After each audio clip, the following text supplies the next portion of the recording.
Hello and welcome to the Blessings in the Streets podcast. I am your host, Joseph B. Roberts, and in studio with me today is a lovely young lady who I've known for some time now. She is a woman of God. She is not just speaking it, she is walking it, she is living it. She has her hands in a lot of different things, just trying to put her stamp on the world and just allowing God to use her in a mighty way. And she's taken some time out of her very busy schedule to be with us this evening to just share a little bit with you about her journey, the things that she's overcome and faced with, and just letting you know that there is a way to persevere and get through those things, even in what may otherwise appear to be difficult and challenging times. So, without any further delay, I would love to introduce to you at this time Miss Brittany Jamal. Thank you, Brittany, for being with us today. Thank you. It's an honor to be here with you. Blessings in the streets. Yes, yes, absolutely, absolutely. So, it's been a little while since we had a chance to see each other, and as we were sharing earlier, we're now in two different states from where we originally were from. So, as always, it's awesome to get to see you and hear your voice again. And we've had some good times together, and of course, we have our connection, of course, with my mom and everything. So, that's Yes. awesome. That's awesome. So, before we jump into the show, I do want, of course, give you an opportunity to share with the audience a little bit about yourself. You know what you do, where you're from, and anything else that you'd like to kind of share, just to give them a little taste of who is Brittany and what she's all about. So go ahead and tell everybody a little bit about yourself.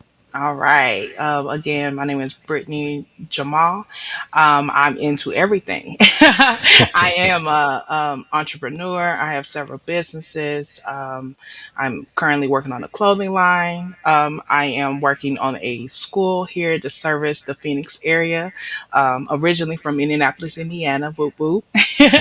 But so working as a business operations manager for Jones Institute of Academic Excellence here, as well as I'm the senior pastor of Spirit of and Truth Empowerment Ministries, where I serve as the apostle of that ministry, being able to really connect and spread the truth and the gospel of Jesus Christ. So, planaholic, and overall, I just really love to serve. I really love to empower and encourage people, and giving back to the community. So I'm glad to be here today. Absolutely, absolutely. That's beautiful. And just even in this short period of time, I mean, just sometimes you think you know people and know what they're all about and what they're involved in, and it's just been a pleasure just watching you across the lines of social media and seeing all the things that you're involved in. And I'm just like, wow, I'm just blown away. I'm like, I didn't know Brittany was into all of that, but Yes. that's cool. That's really good stuff. So, the viewers are going to be in for a treat tonight as they learn more about you. So, with that said, let's go into letting them know a little bit more about you. And where we want to start is, of course, is with the beginnings. I think before you can tell any type of journey, you can't fully capture what that journey is like if you don't capture what it was like at the start of it all. So that's where we're going to go at this point. And I'm going to ask you the question of, if you would, please share with us, what was it like for you coming up? Fond memories that you have, as well as if there's any specific challenges that may come to mind that you had to deal with and overcome, that you'd like to share. Please share that. Kind of give everybody a taste of life growing up in Indianapolis. Everybody's not from that area, Midwest life. Kind of tell them what it was like for you and what you recall about that experience. Absolutely. So I did give Indianapolis, Indiana 25 years of my life. What I would say is a country state, but with the Southern hospitality, it's a lot of good people there. I grew up in middle class household. My mother, software engineer. So I didn't grow up exactly poor. There were some bad parts in there. I grew up in from West Side, which is Hallville.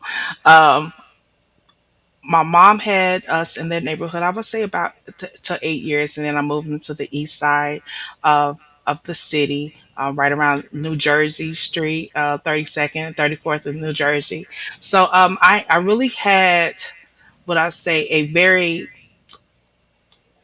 I will say that I had a very good childhood when it comes down. I was financially supported. My mom loved to travel. Of course, my stepfather, my mother, and my father wasn't married, but with my stepfather and my younger sibling. Jasmine and my younger sibling Russell. So we would travel all over the country. We would celebrate just everything that we could, celebrate people. My mom's, they throw parties. So I grew up just meeting new people, learning how to mess with people. I feel like that's where I get this entrepreneurship. Like I'm not scared. I don't meet strangers. Everyone becomes my friend at some point. And with my mom having us so early. My mom was had me at 15 years old, so we're 15 years apart. She just celebrated her 50th. Having me so early, she was my first hero, if you would. So to see her take us from what out of the hood and get us in different places from the east side to the south side of Indianapolis, which is Southport, to make sure that her children had an education. I feel like I was always around people that uh, would empower me despite the challenges. And when I would say why I say the challenges, just living in Indianapolis, there's a lot of racism. I feel like I grew up with a lot of racism. But she did what she could to make sure that we had the education and the financial support. The challenge that I did have is again, my stepfather that she was with for quite some time. Um, I was not his, so he treated me differently. And for 8 to about 12 years, he would actually physically harm me. So I grew up in an abusive relationship where my emotions was neglected, and he wouldn't do it around my mom. He wouldn't abuse me around my mom. And it was always contentions in the fact that I was trying to get her to understand like stuff is happening when you're not here. But mama was focusing on, making sure we were financially supported. So it caused some rocky situations and things like that. So um, I would say that that was the hardest challenge as growing up as a child. So I dug myself into education because that's what I knew to do. To hang on to the people that believed me, believed that I was saying stuff is happening at home. You know, um, and it kind of was maxed behind, oh, this is a middle class family, this is the perfect image, this is the American dream, this is all of those things like that. So um, I will say, just like anyone else, it was definitely some challenges. All right, all right. Well, I appreciate, of course, first off, of you sharing your transparency and sharing, the experience with you and your stepdad. And it's always, of course, unfortunate to have to go through that, especially as a child. A lot of things you don't understand, the whys, the hows, and everything else. But I do know, of course, one of the things that we can rest in is the fact that God doesn't make mistakes, and even in what Yes. feels to be the most troubling of times, things like that, what you've mentioned, they all happen for a reason and for a common purpose that ultimately, while it may not make sense then, as time goes on, as you're moving through your journey, it begins to manifest itself and be revealed to you as to, okay, this is why I needed to have this experience so that I can do this work that God has placed on me in my Exactly. life. And so, with that said, I'd actually a couple of questions I have. About your upbringing. One, of course, because I know that you are a strong woman of faith. Do you think that experience, or was there any other experience in particular that sort of led you? Where did your rooting in Christ come from, and to where that began to be a major point in your life, to where you're now actually leading in ministry? I didn't Yeah. know that about you, of course, until some years ago. But I'm just curious to know, how did that transition into your life, and whether or not those circumstances that, like what you just mentioned, had anything even to do with that or not. So it did had everything to do with recovery, which eventually I'll talk more about that. But um, my mom, she took us to church, but we lived on New Jersey, and my spiritual mother, the one who led me to Christ, she lived around the corner. And I went to school 60, which is William A. Bell, right off of like I want to say Meridian, Pennsylvania area. She lived around the corner, and they would have to watch me sometimes while my mom and my stepfather was, working, and she would take me to church, and they would talk to me about God. So growing up with them and them taking me to church and kind of taking me underneath my wing, they I never had a conversation with them that things was happening at home, but I feel like they knew. Mm. And so that was about, I was about 9 years old. So we ended up all moving away. But when I turned 19, the impact of me being a part of that family still remained, because I was getting the emotional support that I needed through what was going on at home. I was 19 years old. I remember being downtown Indianapolis, right in front of the courthouse, and I had seen my spiritual mother. Her name's Martia. I had seen her oldest daughter, and I was homeless at the time because I separated, to get out my mom's house. Didn't want to deal with the abuse anymore. I was homeless at the time. And I was like, I've been looking for you. I've been looking for your mom. I've been looking for you guys, and I remember her giving me the number. I called her. I told them I was homeless out in the streets, and they came and picked me up, and I started living with them. And I remember her literally taking me to Bible study on that Tuesday. I remember going around Castleton's, like 465. We was heading south, and her asking me a question. She said, "What's the difference between repentance and godly sorrow?" And at that point, I didn't know. I just like, oh, I'm sorry. She was like, well, if you repent, then you're just telling God you're sorry. And this was, she explained to me, you have to change your heart. You have to change your mind around the sin that you're committing. And I went to church. I got baptized. And from that moment, I mean, immediately from being baptized, I began to pray and pray and pray and ask God to help me, because I didn't want to continue to live the life that I was living. And God is so good. And just like you said, how do you get over things? After coming to Him, I began to just go back down my life and realize that He had placed people in my heart, I mean, in my life, in my path, as markers, if you would. He knew where He was leading me.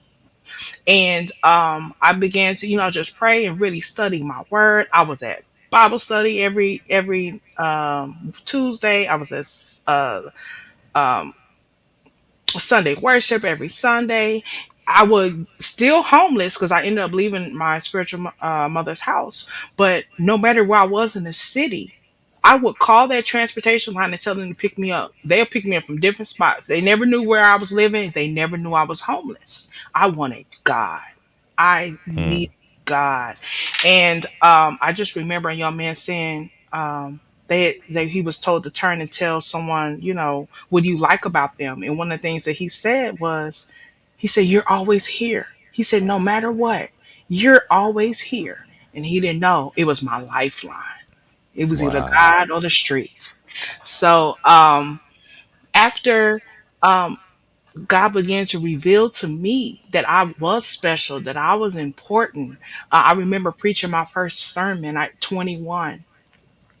And I preached my first sermon, and my stepfather, who beat me all those years, I never seen a man cry like that man cried when I was done preaching my first sermon. And to me, that was God saying He didn't know who He was raising. And I was able to forgive him, Mm. love on him. And it was supernatural. Because, after that long, it's psychological issues at that point. I became aggressive, because it was defensive. But that first sermon, with him there crying, God said He didn't know who He was raising. So I really began to, just like I said, pray, read my word. I remember when I was younger saying I wanted to be a preacher. Now to this day, I know that was God planting that seed. Mm-hmm. Like I Mm-hmm. said, He had those markers on each path of my life to lead me to where I am today. So that's how I got Wow. through. Wow. That is amazing. And like I said, obviously I didn't know all the details of that and in your spiritual walk, but it kind of goes back to what I was originally asking you when I said, did that situation have anything to do with you being led to Christ? And I love the fact that you had pointed out that here was this woman who right around the corner from you would watch you. She didn't know what was going on, but she knew something was going on. And Exactly. so, when you have that relationship with God and you understand how He works, and I like the wording you use, that he puts these markers. And so she was one of those markers that, hey, I need to connect her with this lady. And I know from a worldly perspective, she's just a babysitter. But from a Yes. godly perspective, she was going to be the beginning of pouring into you who God was. She was going to be the planter of that seed, you Yes. know. And it's interesting that even in your bio description, you talk about being a plantaholic. Yes. How appropriate that is. I know what you mean by that, but you plant seeds spiritually in people. You were being planted, Yes. back then while you were going through one of the darkest points in your life in childhood. And Yes. so it's just amazing that full circle effect of how that all plays out. And and then and just even in the snippet that you shared about it being made mention to you that you just kept showing up no matter what. We got people who, we have roofs over our head, and we got reliable transportation and money in our pockets, and we can come up with all kind of reasons why we can't get up and go to Bible study, and all kind of reasons Yes. why we can't get up and go to church. And here you had none of that at that time, but yet you were there. You were I still was showing there. up, and you weren't using and it would have been very easy is to use your circumstances at that time as a justification. Oh, I can't make it today. How I'm gonna get there? How I'm gonna do this? I got too much other stuff on my mind right now to be fooling with.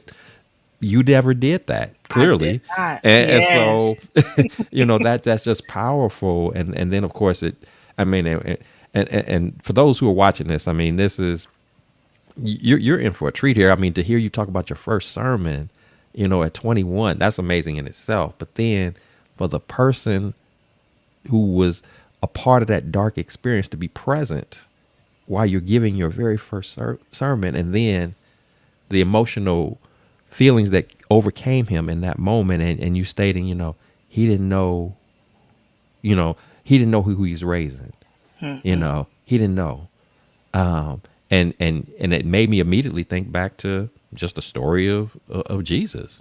You know, People be abusing him, spitting on him, beating on him, talking about they, not to excuse the behavior, but it's like, did you really know? You didn't know. You couldn't have known who you They were did messing with. not You know. couldn't have Mm. known, because if you knew, you wouldn't have been doing those. It would be difficult for me to imagine that you would still do that, knowing who he is, what he Yes. represented. And so it was kind of a similar, not to say that you were Jesus or anything, but I mean, the circumstances were similar. Like, sometimes people can be in your life, and that's why you gotta be careful how you treat people. Not only because it's Absolutely. it's not okay to treat people any kind of way in general, but when you messing with one of his, One of his. it's gonna hit different for you. You're gonna feel some Yes. stuff. You're gonna realize some stuff. You're gonna see some things that you didn't see that coming. So beautiful, beautiful story. And we're just in the starting gate, Right. with you. Man, I am amazed by your story. Yeah, because the only other thing I was going to ask you real quick was, of course, you, like myself, we would ultimately make that leap into leaving the city. Of course, I Yes. grew up in Chicago, but I was in Indianapolis for 17 years, and so my turning point, of course, after mom passed was, I no longer had an excuse, if you will, Right. to as to why I couldn't move on, even though God had been tugging at me for some time that it was time to go. I was holding on because of her. That was my crutch. And so I Yes. was As just curious, mom. now you being in the Phoenix area, I was just curious as to, what was it that triggered you to ultimately decide, what, after all these years of being in Indianapolis, it's time to make a leap. And I don't know if you knew people in Phoenix or not, if it was a completely, new experience for you. I was just curious as to what brought you to Phoenix. Absolutely. So it was not planned completely out. I would say I'm very prophetic. And I remember riding down the street with my mother, and I was like, you know what, I gotta get out of here. My grandmother had passed, so we didn't feel like you were speaking about your mother. We didn't feel like there was nothing left. It was cold, you know, and did not enjoy being in Indianapolis anymore. And then at that time, so I left in 2013. She left in 2012. At that time, the murder rate was increasing, so we Hmm. needed to get out just to save our life. Um, I remember at the time I was in a relationship with my first husband that ultimately was abusive as well. So coming up from childhood, I ended up in an abusive relationship. And once we separated, I told my mom I want to move to Phoenix. So she checked it out. She moved in 2012. I got into a really bad car accident and I almost lost my life. I didn't lose my life because I heard the Holy Ghost tell me as I was turning on 34th Street. No, coming across 34th Street. It was a car coming this way. I was like this. I didn't have a seatbelt on. I heard the Holy Ghost say, swerve. So I swerved and I hit him in the back instead of head on, Mm-hmm. and it spun him out. It totaled my car, but I was able to survive. But I had a back injury and a neck injury, and when I couldn't get in touch with my mom, so I called her from the hospital to tell her what happened, and she was like, "That's it. You getting out of there? You're moving to Phoenix." So I went. After getting out the hospital, letting my job know what was going on, I was telling them, like, listen, I'm going to Phoenix. I can't stay here. My family is calling for me. It never made sense to me. God never said go. He didn't even speak until I got here. It never made sense to me. I By faith, I was just like, hey, I'm just gonna go and talk to HR. I'm gonna try to transfer my job. I walked into the office. They was like, listen, you are amazing, because I was doing ministry even at that job. Mm. He was like, if you ever need a job, you can come back to Indianapolis, but we're gonna transfer your job here, to Phoenix. I got here. I had maybe with $600, and when my feet touched the land, I heard God say, "In this land, your assignment is different." Mm. That was the first time. So I knew that I was doing ministry back home, but I was still struggling. From that point on, I wanted to know, what does he mean my assignment is different? I had ministry to build right here in Phoenix, Arizona. So that's how I got Wow. here. And then the money has just tripled, Mm. so it's good. Wow. That's powerful. And again, interesting that you left the same time I did, because I moved here into Dallas in 2013. And Wow. yeah, so we both left at the same time. And like I said, we, of course, we came here. We didn't have any family here or anything like that, so it was a huge leap of faith, and coming to what it was otherwise a foreign land. And we had talked about, if we were ever to relocate, that Texas would be one of those spots on the radar, but didn't know for sure. Yeah. And then, like you said, so when you come into an existence like that, and you're not really knowing what's going to happen, how it's going to all play out. I mean, of course, mine was a job transfer as well. It was a promotion, but you know, over the years, what has happened is God has revealed it to be more than just, you didn't just come here for the promotion. Mhm. That was your entry into the land. But at just what you stated, and that immediately resonated with me. Just even as I think about the space that I'm in today, I still work my job, but still the other things that have been revealed in terms of Yes. ministry, in terms of calling, in terms of purpose, are totally different, and nothing of that nature was ever on my mind when I made that move. I didn't, Exactly. so it just to hear you share that, I'm like, okay, it's not just me. I relate to that. I hear what you're saying, because it's been that same type of experience, and it's still one that I'm still going through journey wise, just as you are in your various, efforts that you're working through. So, good stuff. Good stuff. So, again, and you've kind of shared some things already, and I don't know if this crossed at all into any of the story that you plan to share, but as we all know, as we're going through life and the journey of it all, there are going to be some times when you come across some things that, or some experiences, some valley experiences, some tragedy, some trial moments where you question, when this particular event happens, when this particular experience takes place, you question sometimes, how am I going to make it through this? I know I'm pretty good at getting my way through some stuff, even the hard stuff, but this right here, this hits a little different. This weight is a little bit heavier. So if you would share with us a time when you felt like that, like the burden, the weight of it all, was such on you that you question, were you going to be able to survive this situation, this circumstance, this valley experience moment? What story would you have to share with us, and kind of walk us through it, and just tell us what was that journey like, and how you had to, what did you have to do to navigate your way through to ultimately overcome it? I would like to say that growing up, and like I expressed from my childhood and abuse, the trauma, there's a very distinctive psychological uh, issues that are bred in an environment like that.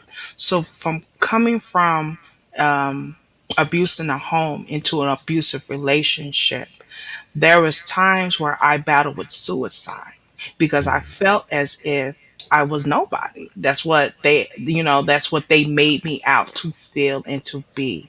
And in my first marriage, when I thought that I may not make it out, is I actually survived him trying to literally chop my arms off and chop my try he tried to chop my hands off with a meat cleaver. There was a time where he poured gasoline on me and tried to light the match, and it wouldn't the lighter wouldn't flick to come on.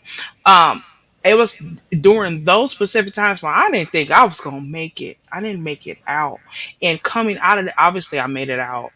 There was friends there, especially with the fire incident. There was friends there that got him away from me, and we ended up outside, and he was yelling, so the police was called, and the police went and took him to jail. It was nothing but God. But Mm. they didn't know that he had just done that to me. I stayed quiet because I was so traumatized. And I'm going here for a reason. When you are traumatized, you don't even realize how traumatized you are. You as women, I'm gonna speak to the women that tune into you. A lot of times you just keep going and you repress your feelings and you don't tell anyone because you at one point you believe the lies that the people have told you. You believe at some point that there was a reason for them to beat you. You think something's defective in you. That's trauma speaking. That's pain speaking. That's fear speaking. Ultimately, that's the devil Mm. planting negative seeds in your life so you can believe those things instead of believing what God said about you. So, I was so suicidal up until I want to say 4 years ago. 4 years ago. And what happened was, I decided I needed another reason to live. When you can't find the reason to live because of your family. Yeah, you have a beautiful family, and I was making good money. All of those different things really don't matter if something is going on with you. Your perspective is skewed, and mine was.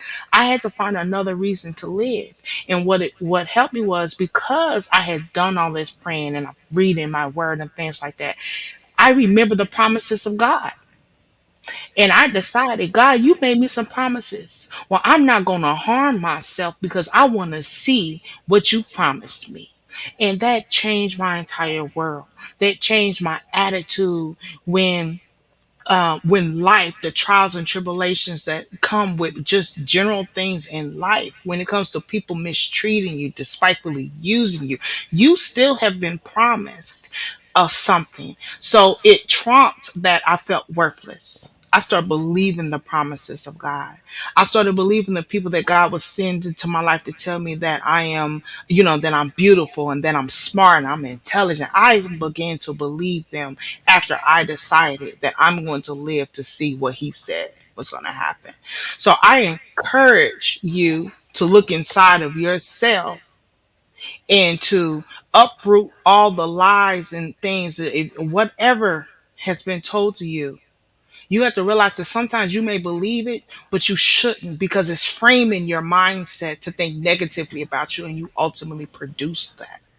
And if you are courageous enough to really battle even yourself in that area and defeat that, you will walk more joyfully. You will delight in the things that you do, and you will be able to really encourage and empower and make a positive impact the way that God designed you to do. Wow, wow. That's a very again powerful message that you shared there, and again, thank you so much for your transparency in sharing that. Because some people, there's somebody needs to hear that. You Yes, know, um, women that are in abusive relationships, and in some cases, even men that are in even abusive men, relationships. And I'm glad that you spoke to the trauma piece. And that there's a need for you in order to get through that trauma moment, to, like you said, believing in the promises of God for your life. That getting basically unlearning the negative thinking and replacing that with, I am worthy, I am important, I do matter. It's not. I'm not saying that it's just as easy as that, as I'm sure it wasn't for yes, you. But just the point that you recognize that that was going to be a necessary thing for you to do mentally, emotionally, and spiritually in order for you, again, to walk in the true purposes of what God had for you. Because otherwise, if you don't change that mindset, then it potentially goes down that pathway of what you were already thinking, which was, the whole suicidal thoughts and, and ultimately acting upon that, Yes, so, which is something that we definitely don't want to do, because now we're entering into a path of permanent solutions for temporary problems. exactly. You can't take that back if you do that to yourself, and then the world is robbed of what God, even though, again, it may not feel comfortable. It wouldn't have been something that you would have written down as, let's do this, let's go through Yes, this, but it was necessary, again, to equip you to be able to share, the messages and the journeys that you're sharing today, to be able to do that, in front of a congregation, to be able to do that in other, modes of ministry, and outreach, whether it's to other pastors, whether it's to other people of all walks of life. You can't relate and speak to them at the levels and at the in the means in which you need to be able to do that without having some stuff that you've been through. you exactly. know you can't relate to me as somebody that's been, if I'm a person who's been abused. Your chances of connecting more is to know, hey, I've been where you are right now. I've gone through that. Not to say that my experience is your experience. We all have it. We all experience it differently. But nevertheless, the fact that you've gone through it and you can empathize and you can Yes, understand the pain that comes with that allows you to make the connection that not only help that person to come out of that situation, but then also, and more importantly, causing them to at least take into consideration, you need to trust in God to help navigate you through that, because that coming out of the trauma is not something that you're going to be able to do on your own strength. you cannot do it on your own strength. You have to rest in God to get you through that. And then also understanding, and I've talked about this on a number of different episodes with other people, understanding that God also equips people, even in a counseling capacity, Yes, that they can come alongside you through therapy, you know, and do it with the foundational basis in God at the same time. So they're not just giving you the book answers of how to heal, but they're giving you the godly approach, while at the same time allowing you to work through practices and processes to help you yes, talk it out, to get to dump out all of that that's within you, so that way we can replace that, with the positive energies and the positive outlooks and perspectives that you're going to need to have to begin that healing process, to begin moving forward, versus just holding it all in and trying to repress it and hoping that it just goes away, because that's not what's going to happen. So, exactly. And I would like to say to everyone that God can use the therapist. God, if you go in there full of faith and like this is going to help me, and that person is, their teachings and the methods that they give you is grounded in Christ. God can use it supernaturally, and He's done that with me. He sent me to people that out of nowhere they were psychologists. They just, they're in ministry. They were psychologists. But like, how do you do this? Well, you need to meditate, educate yourself. One of the things that I didn't mention is I went to educate myself about the psychology of the mind, about human behavior, to mm, understand how other people work or what's their mindset. And then I come to realize that a lot of hurt people truly hurt people. So create now an environment to where if you're leading people, environments where they can come to you and be vulnerable, and you don't treat them the same way. You give them a room and opportunity to express themselves, to get what's off of their chest. But you, from a psychology standpoint, understand they may be bleeding, but they need you. You won't treat them at, a lot of times we will ask questions and not really care hmm about this person. And you can help this person, but let God even help you with a therapist for sure. hmm absolutely. And I love that you pointed out about, there's a difference between people who ask questions, and people who actually just care in the asking of those questions. It's like, I was just actually having a conversation today with someone about that, how, I don't like when somebody asks a question that's a legitimate question to ask, but you can tell by their, whether it's their demeanor, by their sincerity or lack thereof, that you're asking this question because you need to ask it, but you're not asking it because you're really genuinely concerned or whatever. It's Exactly. there's an underlying, agenda, if you will, Yes. behind it. You're not offering this up to me. You're not asking me my opinion or my thoughts about this because you really care about it. You're trying to meet a need so it can get off your to-do list, if you will, but not really taking into consideration how this will ultimately, if somebody were to follow what you're asking them to do or what have you, how this would impact them personally, how this will impact Exactly. them professionally, how this will impact them spiritually or emotionally or mentally or whatever. You're just, it's so superficial. And one of the beautiful things, of course, as in building a relationship with God, one of the things that He helps to form in you is that discernment. Yes. Some of us are better than others. Some of us, that's our primary gift. But even if it's not your primary gift, God can give you enough of it to where Yes. you can kind of decipher through. Okay, I hear you, but I see you. You Yes. know, and so I know what I need to draw from you and what I need to just let go through one ear and out the other. I know what And I I need to say or not to say to you because absolutely. I'm not feeling that sincerity in you. You just telling me Yes. what you think I want to hear. You just telling me what you think. You know, you just showing me what you think I want to see. You know, that's cool. You know, that's what you want to do. I'll play along. You know, Yes. I know how to decipher that more, more accurately, more efficiently, if you will. And that, again, that's just something that God will place upon you to help you see things and hear things, comprehend things in a way that perhaps you wouldn't have otherwise done so if He wasn't in the picture. And that's why it's so important for us to have that relationship. And He's clearly playing that out in your life and Yes. in the works that you're doing. So that's good stuff. That's good stuff.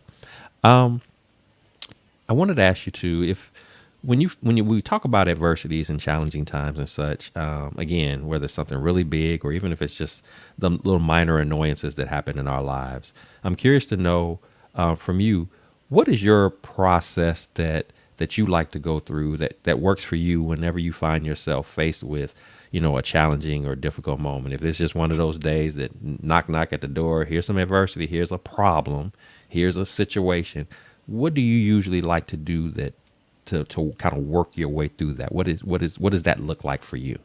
I have one right now.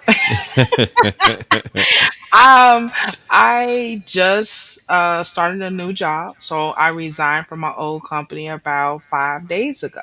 Well, they Hmm. decided they're not gonna pay me. Now, I Mm. didn't mail in my work. I should get paid like everybody else. Nobody else had issues when they left the company, but oh, Miss Brittany Jamal has to have issues, knowing I have to pay my mortgage in tomorrow. So I Mm. don't have my check. So I just said, you know what? It's gonna be all right. Attitude is key to get through any adversity. Your attitude. If you, I'm in my mid 30s. By the time you're in your 30s, you know life gonna happen. It's gonna happen to the best of us, right?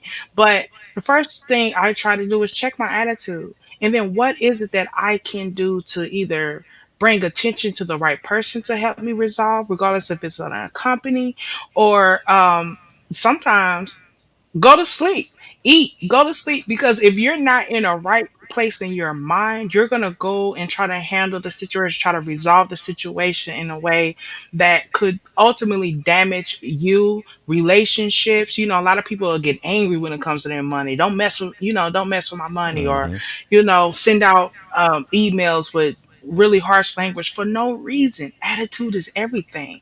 You have to know that you will get through it because you've got through even the worst of the worst.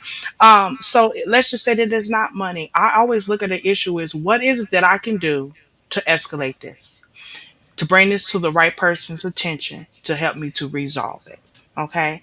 Um, I truly believe in treating people right. If you have issues, you can't be a lone wolf. You have people around you for a reason to lean on. If you are right by people, people will be right by you. So making sure that the relationships that you have, you never know who's connected to who, in how they can service you through your adversity. So I would say those are my main things. One, check your attitude. Self governance is the highest level of leadership, Hmm. and make sure you have righteous relationships because we are a community, and someone around you can help you. And if you have the right attitude, they will be more willing to help you then you come in and bring the problem. Oh, they always do this to me, and you speaking all these negative things. The Bible say death and life is in the power of the tongue. Speak life. Oh God, you said you're gonna take care of me. I know I'm gonna pay my mortgage, so I'm not even gonna fret about this part. So that's ultimately what I do. And I had to practice that because I used to be negative Nancy, very pessimistic. Oh, why you do this to me, and don't nobody like me. No, I believe God. I have resources. It's gonna work itself out. So Love that. I love that. Right attitude, willingness to ask for help, and of course, again, surrounding yourself with a circle. Doesn't even have to be a big circle, but like you said, a righteous circle. People that I know that I can count on, or who can navigate me through to who I need to talk to get the assistance that I need. And again, just trusting in the promises of God. You know what? I've been through some challenges before, some even worse than this one. I made it through that. I have no reason to be doubting now that I'm not going to make it through this. Let me right, just keep my cool. Let me keep my composure, and, because going off and flipping tables and clowning and acting a fool is not going to necessarily, one, get my problem resolved. And secondly, may even make it worse than what it needs to be. So I love that approach that you presented there. So with that said, if you had a chance to speak to the younger Brittany, the Brittany that was homeless, the Brittany that was going through abusive times, the Brittany who was still in the early stages of learning who God was all about, and just trying to figure out why were you going through what you were going through and trying to make sense of it all.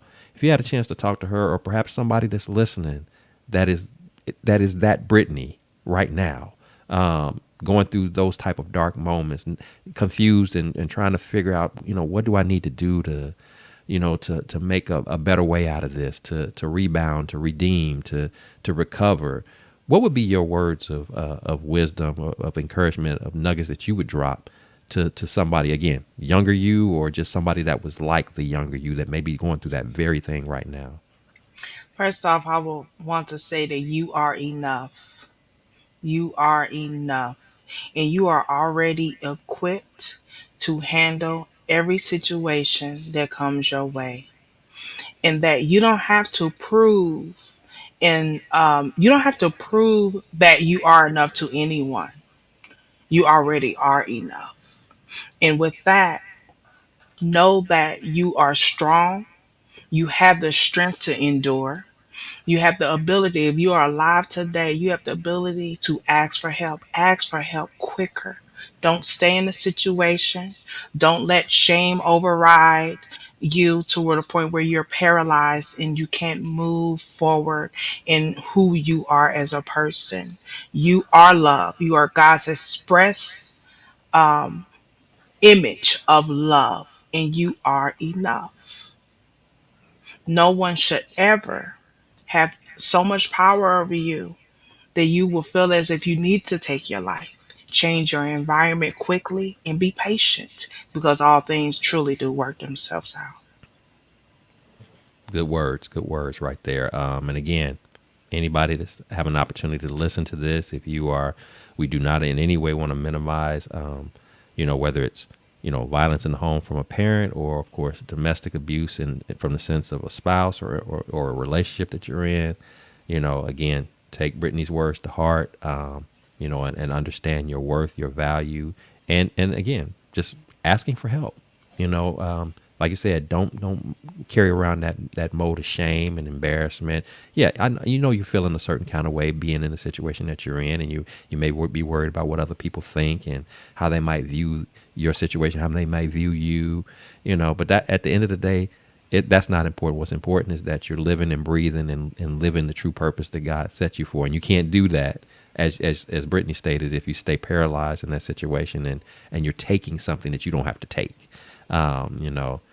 If there's a way out, get that way out and do it quicker, sooner rather than later. Yes. And then I loved how you wrapped that up and just saying, and just let the time, take your time to process through that, whatever that is. And we talked about earlier about, whether it's time with God, whether it's time with godly counsel, through Yes. therapists or whatever. Take the time that's needed to restore, to rebuild, whatever has been, damaged on you, knowing that you can come back from it, that it doesn't have to be the Absolutely. end of the story for you. So, Absolutely beautiful. Absolutely beautiful. So before I let you go, I do, of course, want to take an opportunity to love on you, to celebrate you, to affirm you. So if you got anything exciting, any projects you're working on, any up and coming events or anything of the like that we can again just acknowledge and and just support in any kind of way and just put it out there. Please share with us what you got going on that we can again celebrate. Absolutely. So I do have two major things, like I mentioned earlier, that Jones Institute of Academic Excellence is a charter school that myself and four other board members are looking to open up this charter school here in Peoria, Arizona's area. We are looking to help those that the children or give first privilege to enter into the schooling to children in foster care. There are currently Mm. 14,000 foster care children in the Arizona system. And there's this thing called aging out. When they turn 18, they literally give these children a plastic bag with their belongings and kick them out in the streets. Now, as we know, we've endured through a pandemic. We don't need anyone else to, not have hope and not know have life skills, or a trade, if you will. So we are working diligently to open up a charter school that will service these children to help them by the end of the 18. They will have a trade. There will be transitional housing for them, and I serve also as the senior pastor of the church that will be on their campus. So, um, granted, that business adventure is a lucrative one. We're not doing this for the money. We're doing this for humanity. We have to save our babies. So that's one project that I'm working on. I'm also just currently enrolled. Not a lot of people know this, into deeper Bible college, where I'm going to complete my master's of ministry, and then in the I was saying 2 years from now, I will finish my doctorate of ministries. I'll be Dr. Brittany Jamal, to be able to continue to service the people. So I'm really excited about those two projects that the Lord is having me spearhead. I love that. I love that. And again, congratulations to you on your efforts with the school and with the further pursuit of your education. Love that. Blessings all over that. And we're just gonna speak into existence that master's degree. We're gonna speak into existence that doctorate degree, Yes. and just again much success with the school setup and the fact that you're specifically targeting foster kids. To come alongside them and give them an opportunity to have a chance at a successful and prosperous life, and then also incorporating the ministry part of it. So Yes. I'm not just educating you with the books and with the trade, but I'm also incorporating God in it too. So I mean Absolutely. that's a powerful initiative. I love that. It is, and I don't know if this is an opportunity available, but is there if anybody was interested in, I guess, looking to support what you're trying to do, or anything of that like, what would be the best way for them to reach out to you to offer any kind of assistance that they may have to contribute to your cause? Oh, okay. Yes. So we do not currently have any social medias links for the specific school. However, you can reach me on Facebook. My name is Brittany Jamal, and I will be able to give you more information about the school, regardless on if you wanted to support financially. I will be able to give you the links. I'm not over the money right now, but I would be able to link you with the executive director, which is Dr. Victoria Jones of the school, to provide you that information. But please DM me, find me on Instagram as well, Brittany Jamal, and I would love, love, love your support and to give you more information. Absolutely, absolutely. Well, that's a great work that you're doing, and with the stories that you're sharing and the works that you're doing, please know, and just again, I just noticed the person that you are. Please know that you have an open invitation to come back, and I would love to do a follow up as you get closer to that being a reality with the school and some other things that you're working on, to see if we can put that out there on display, because that's an important work, and I love the fact that you pointed out that this isn't even about a money thing. You're trying to save young people, you're trying to pour into their lives, and that's so needed, particularly in these days and times. So I appreciate everything that you're doing, everything that you're about. I've learned so much more about you. I thought I knew a whole bunch about you, and I've learned so much more. And, the beauty about doing a podcast like this, is it always opens up an opportunity to be blessed as the host, not only as the host, but also the people who get a chance to listen into it. So, yet again, you have blessed me in a mighty way. I appreciate all that you're doing. I love it, love it, love it, and you will definitely be in my prayers and for much, much, much success and just continue to allow God to use you in a mighty way. So. Thank you so much for taking time out to be with us today. And for our listeners, if you've enjoyed today's content, please do subscribe, share, like, comment. Let people know that what we're doing here at the Blessings in the Streets podcast, as I stated at the start of the show, this is all about encouraging, empowering, uplifting, and you heard all of that and then some today. And this is just what we do here. This is what it's all about, because we need more of that in this world. We need to, remind people that we're all going to go through our storms. We're all going to have our valley experiences in life. But again, they are necessary, because they can't happen without God allowing it to. So if he's allowing it to Yes. happen, and we know that he makes no mistakes, then it's not the time to fret. It's not the time to worry. It's not the time to stress out or wish it wasn't you. Just know he's setting you up for something, and it's a good something. He's Yes. preparing you for something. Even if you don't know it all right now, even if you don't have all the details figured out, just know it's him. That should be enough. And embrace that and lean into him and trust him to guide you through. And I promise you will be amazed beyond, your imagination and beyond your wildest dreams as to just how he can move and navigate your lives. And you'll actually get good at going through storms to where, Yes. as I mentioned all the time, from, in different spaces and places, you get to that point where you don't look like what you've been through. You know, Yes. Brittany has shared a whole lot with you today of some stuff that she's been through, and she does not look like what she's been through. So it can be done. It shall be done. You just have to trust the one who's capable of doing it, and quit trying to do it all by yourself, because we weren't meant to live life alone in that regard. So with that said, here at the Blessings in the Streets podcast, this is a place where your story is your glory, where your relationships are relevant, and where your journey is your joy. I am your host, Joseph B. Roberts. Thank you for tuning in.